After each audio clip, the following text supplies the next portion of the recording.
என்னடா நடக்குதுங்க? வெள்ளம் வந்தா சென்னையை காப்பாத்திக்கிட்டு இருக்க ஒரே ஒரு இடத்தையும் விட்டு வைக்க மாட்டாங்க இந்த விடியா மாடல் அரசு. இது சாதாரண இடம் இல்லைங்க, உலகமே பாதுகாக்க சொல்ற ராம்சார் நிலம். இதுல போய் வீடு கட்ட அனுமதி கொடுத்திருக்காங்க நம்ம ஊழல் மாடலாச்சு. ஜனவரி மாசம் 20ஆம் தேதி ஃபைல்ல கையெழுத்து போடுறாங்க. வெறும் 3 நாள்ல கட்டுறதுக்கு பெர்மிஷன் கொடுக்குறாங்க.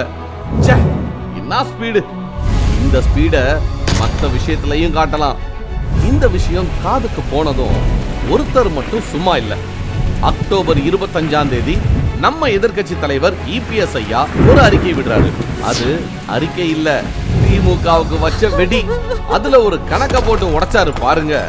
2018ல அதிமுக அரசு இந்த ராம்சார் இடத்தை மேம்படுத்த 165 கோடி மதிப்பீட்டில் திட்டங்கள் கொண்டு வந்தாங்க. ஆனா திமுக அதே இடத்தை அழிக்க 2000 கோடிக்கு டீல் பேசுறாங்க.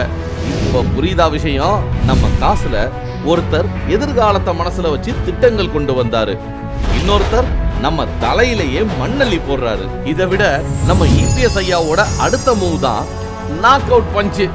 அதிமுக வக்கீல் மூலமா கோர்ட்ல ஒரு கேஸ போட்டாரு.